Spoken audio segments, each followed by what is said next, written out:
My name is D.W. Phillips. I am executive producer of the film series Kyiv of Mine. In my life, I play different roles. I'm a constitutional attorney, I'm a filmmaker, I'm a journalist, and I am the director of an organization called Ukraine Story, which is dedicated to documentary reporting about the humanity and the beauty and the struggle of the people of Ukraine. And for the last some time now, it's been my pleasure to make films in Ukraine and to just document what I believe to be as one of the defining moments of the modern era, which is the battle for freedom in Ukraine. When I watch Kyiv of Mine, it feels something more personal rather than just a documentary. I would say almost as a confession. What emotions were driving you when you were making this movie? Kyiv of Mine is a 8-year production, which in and of itself is incredible. So the filmmakers began in 2018. We won't finish probably for another 2 or 3 years because we're going to be documenting the entire story of Ukraine from its boom in 2018 all the way to victory. So when you ask, what are the emotions? What do you feel? Well, the entire process began as a love letter.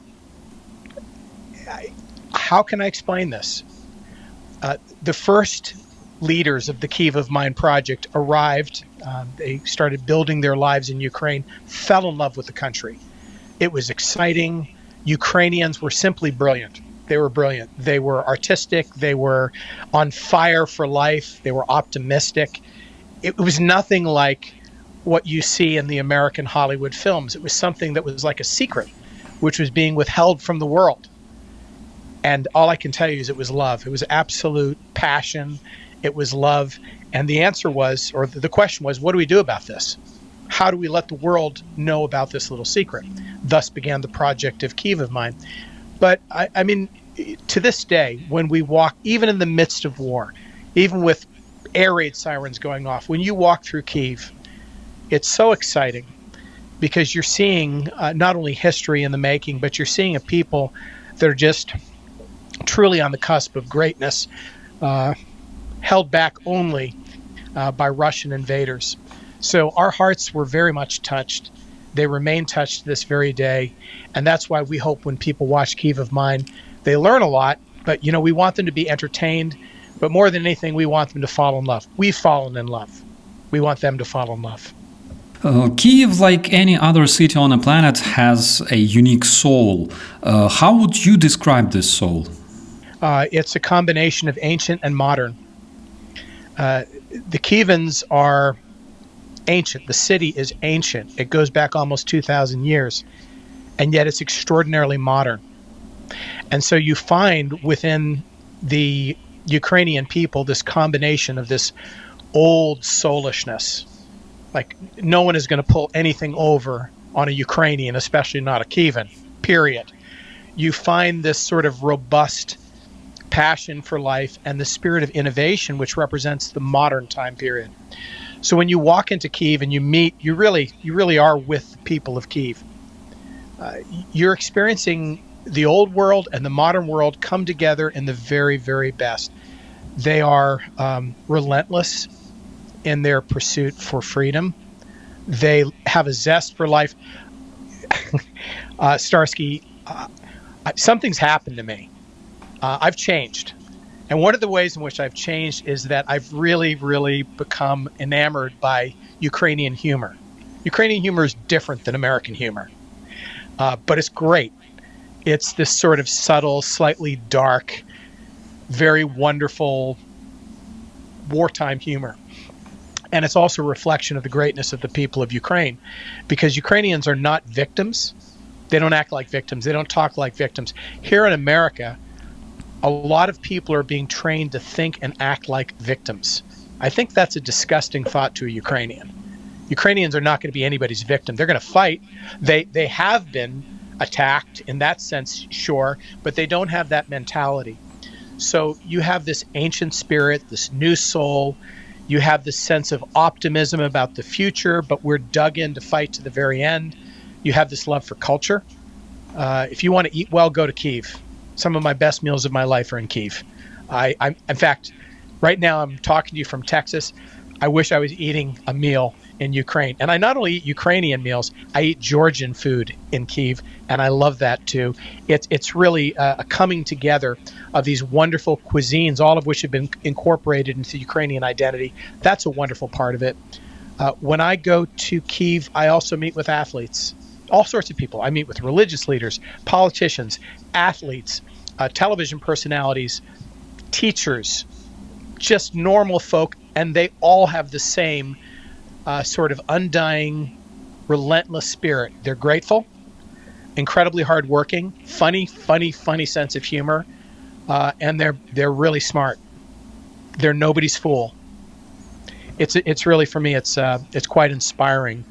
And if I were to say what is the biggest difference in terms of the soul of the people of Kyiv and my own country at this moment, first of all, I love my country. I'm passionate about my country, but we've lost our sense of identity. We're confused right now. There's so much infighting. That's not true in Ukraine. Ukrainians have found their identity.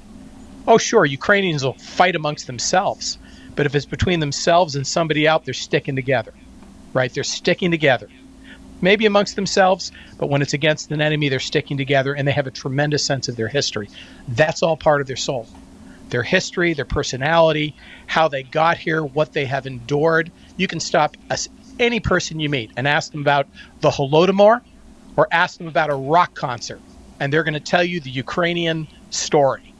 And that's something which is really wonderful, the sense of history and all of that. So I'm giving you a longer answer probably than you asked for, but I would say it's just incredibly inspiring. And as the world right now is in a state of great confusion, I say go to Ukraine and go to Kyiv if you want to meet a people who have found themselves. And I find that quite inspiring. And when you watch Kyiv of Mine, you're going to see it. Every single chapter in our series, which, by the way, traces the lives of more than a dozen Ukrainians, Kyivans, a chef, an artist, a pig farmer, a lawyer, many others. And we follow these people over the course of 8 years through the boom, through COVID, through the full-scale invasion, through 2023, and then our chapters will continue in the future. And you just get a sense of this spirit with all of them, this soulishness, this incredible soulishness that the people of Ukraine have. One more thing I want to tell you. Ukrainians have poetry in their soul. And I'm not just talking about Shevchenko, who I love, by the way. I'm talking about the poetry of life. They talk poetically. They're very, very articulate. There's something very old school to me about it, which I find winsome. I find it attractive. As a filmmaker, a person who's involved in the artistic medium, I love it when people have a poetic spirit. That's Ukraine. 100% that's Ukraine. Do you remember that exact moment when you realized that Kyiv had changed you? Do you remember where you were standing? Well, I would say that if we were to pull aside each of the different filmmakers that were part of this process, you might get a slightly different answer, because Kyiv changed each of us in different ways at different times. We've been changed multiple times by Kyiv. The first time, for our initial group of filmmakers that just really launched this project, it was around 2017 and 2018, with the recognition of this treasure trove of life, and it was just transformative. But by February 24th, 2022, there was a brand new kind of change, because the same people that we're recording, by the way, in real time, this is not a documentary where you talk about people of things that happened in the past. We're actually filming them as events are transpiring. So you're going to see people looking out the window and the bombs are dropping, commenting on events as they're happening in real time. And then you begin to realize I am changed again by Kyiv, because what would happen in my own home country? How would Americans respond? How would South Africans respond to this kind of absolute transformation? When we saw Zelensky stayed in Ukraine and didn't leave and broadcast that very day, wow, didn't happen in Afghanistan, hasn't happened in other places, it happened in Ukraine. And there was never a question. That was the only path that Ukraine was going to take, was for its leaders to stay. For me, there was a moment where I became overwhelmed with emotion. And Starsky, it's one of those strange events. You don't even realize it until it's already happened. But I had just interviewed just a tremendous woman. We had just been up in the Carpathian Mountains meeting with war orphans. I had just interviewed a little girl, 13 years old, who watched as her parents were executed by the river and her neighbors were shot dead by Russians. She was captured. She was held. She escaped. She at the age of 12 or 13, made a 1,000-mile journey down through Odessa, all the way up to the Carpathian Mountains. And I'm interviewing this girl, and she's 12 or 13 years old, and yet she is so clear-headed. I said, what do you want for the future? She said, I want Russians to go home. I want to stop dreaming about death, and I want to be a dancer again. And I will. And I will. Meaning, we know we're going to win. And that's part of my future. By the way, that night, or the very next night, I'm standing in the square at Ivano-Frankivsk, and I'm watching, for me, something which is incredibly beautiful, which is The Spirit of Kyiv of Mine, our film series also. And there are people of every generation, Starsky. There are kids, grandparents, adults, people of all ages, and they're all singing the very same songs. They're dancing to the same tunes, and they're tunes of national identity and excitement and beauty.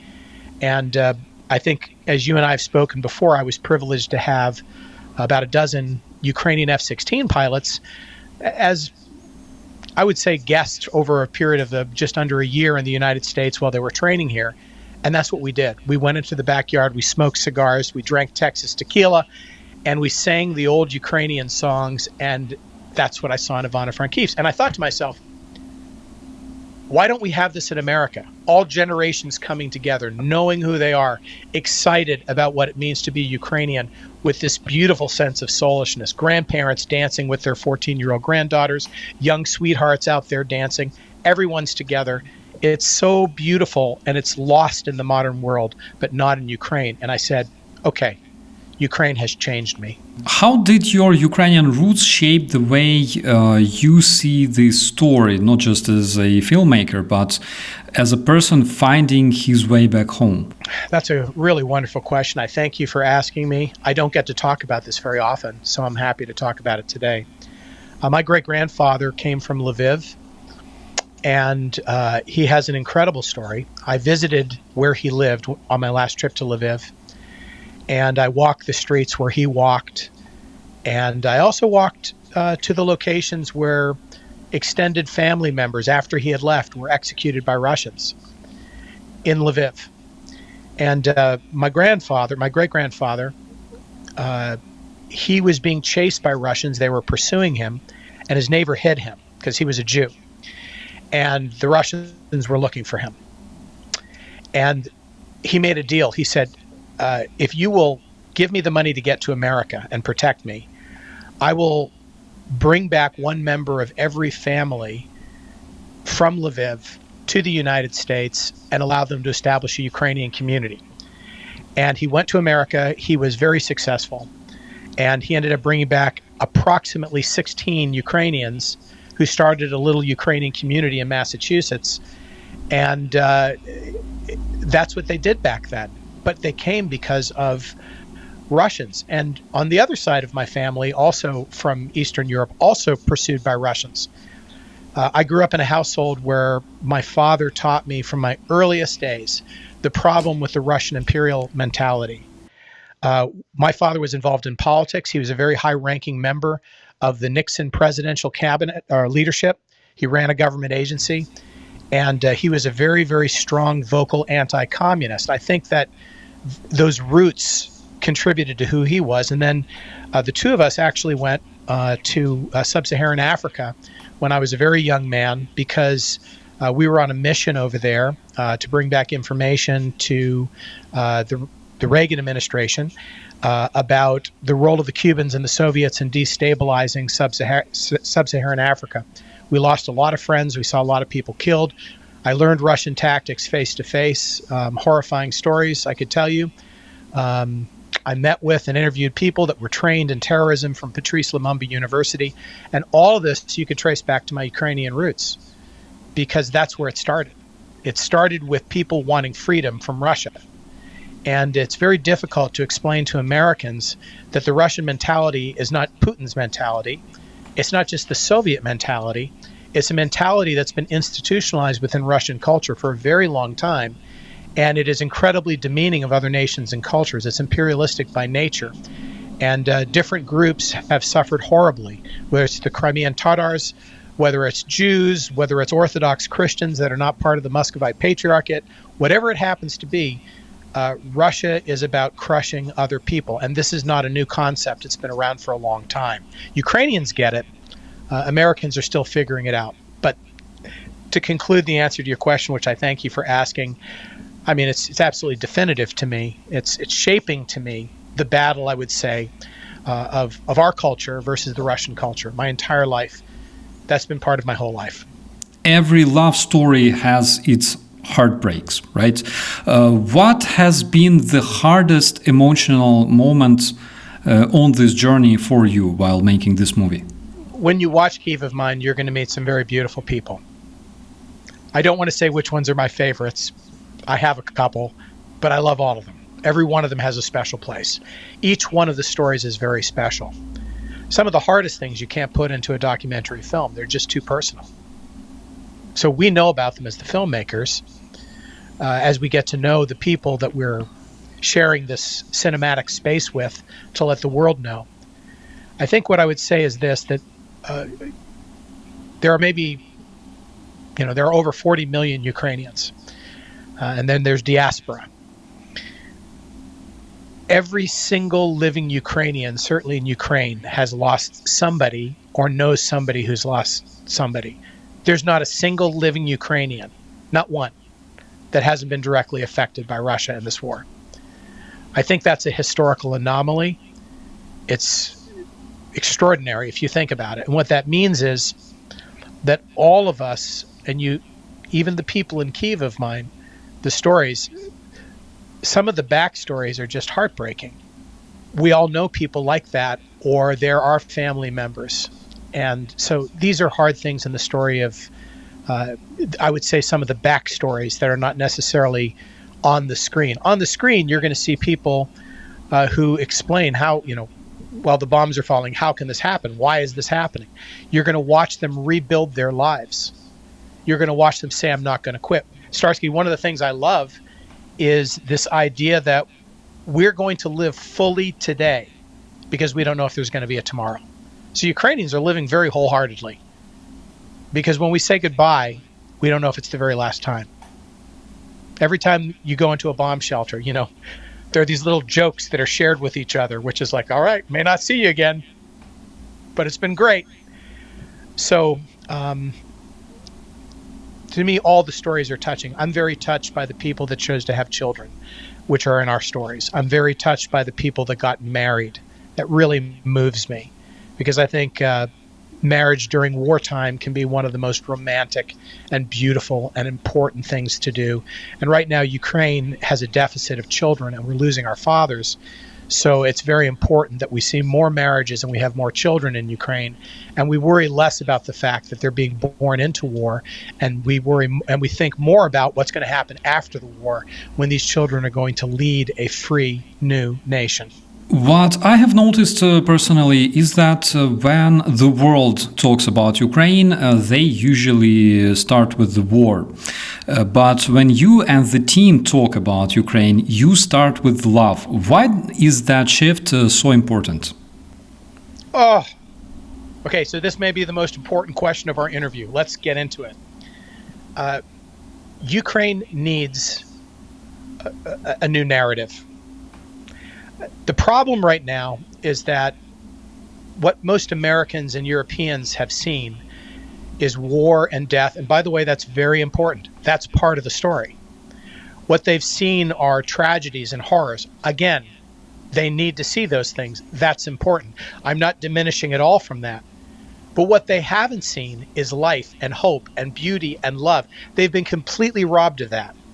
And the result is they have a very twisted perspective on Ukraine, and they have a hard time identifying with the people of Ukraine.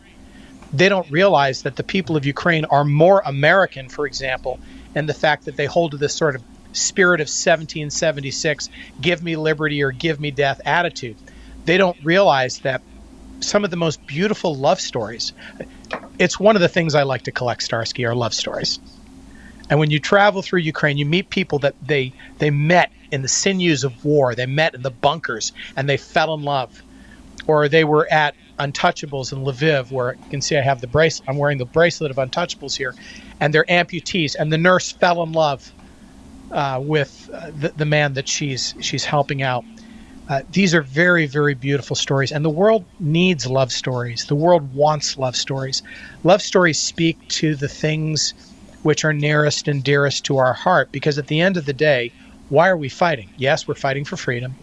True. We're fighting for our neighbors. We're fighting for our families, but we're also fighting for love. We want to experience love, and there's a lot of love in Ukraine, and the war brings it out. So the answer to your question is, number one, because Ukraine needs a new narrative, and Kyiv of Mine brings that to the table in spades, big time. Number two, because we want to dispel some of the very the mythologies of Ukraine, which have been predominant in America and in Hollywood, where Americans, they see a very, almost a twisted perspective on what a Ukrainian is. They don't see the wholeheartedness of the people of Ukraine and how much we can actually learn from Ukrainians. So we want to solve that. And the other thing is, it's just joyful to do it this way. I'm glad you bring it up, because I want to give great praise and honor to my fellow filmmakers. Their contributions are incredible. But as far as I know, we're one of the only films out there that begins with love and ends with love. That's our message. This is a love letter. And we're going to use love and hope and beauty to walk us through this terrible time and to show the perseverance of the human spirit, which comes from love. DW, as someone who knows Ukrainians and Americans, what is something that Western audiences often misunderstand about Ukrainians, and what is something they might actually unexpectedly learn from Ukrainians, especially after watching the Kyiv of Mine? Family sticks together. Family fights together. Ukraine is a family. Okay, sure, they fight with each other sometimes, but when it comes to the enemy, they stick together. America has forgotten that. We could learn from that. We could learn what it means to stick together.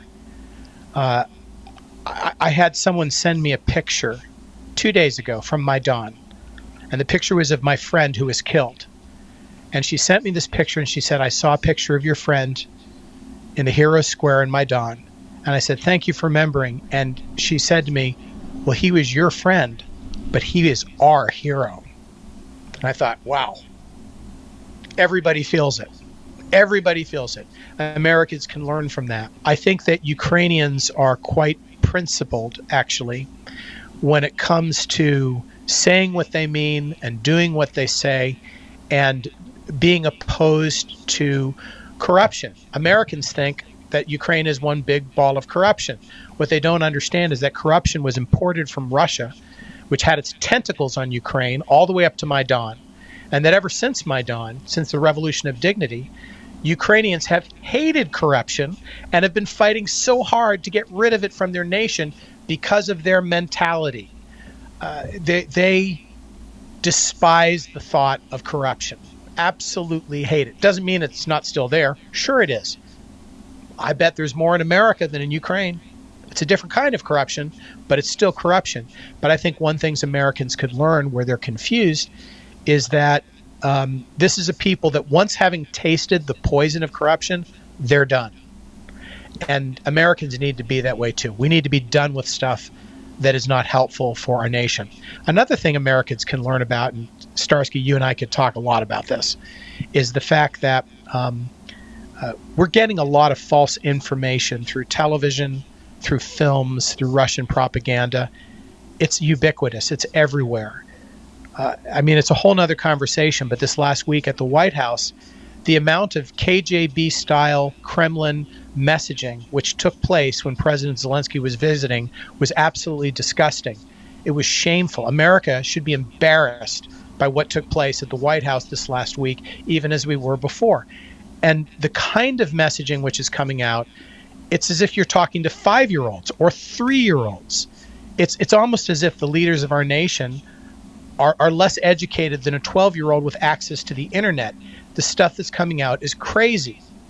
And that sort of thinking has led a lot of Americans to believe that Ukraine is this Borat-like 8th century backwoods nation dominated by babushkas on the one hand and by gangsters on the other. The reality is, I am far safer in Kyiv, except for Russians. I am far safer in Kyiv than I am in Chicago or in Washington, D.C. or in New York City. And Americans can learn not to believe everything they're spoon-fed from Moscow or that some podcaster gives them. They need to develop their critical thinking. I think I'll just conclude with this because we could spend 2 hours on this one question you've asked me, but Ukrainians do not need to be taught critical thinking. They're suspicious of everybody, and they know the difference between right and wrong, and they understand how Russians communicate poison through disinformation. Americans don't have a clue. I can confirm that, some skepticism and healthy sarcasm, that's something that we can teach. But I have a final question. When all of this is over, when peace returns to Ukraine, what is the first thing you want to film? Oh, thank you so much for asking this. Well, let me give you a little insight into the trajectory of Kyiv of Mine. We filmed 3 chapters. Each chapter is 30 minutes long. And let me tell you, the process of refining these chapters has been, it's amazing for me.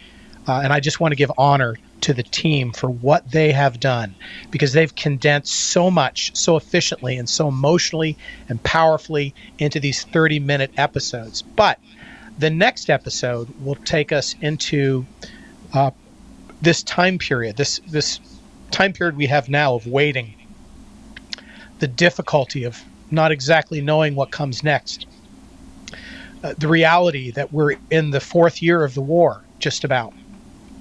The chapter after that will take us to victory, and then the chapter after that will take us to the rebuilding process.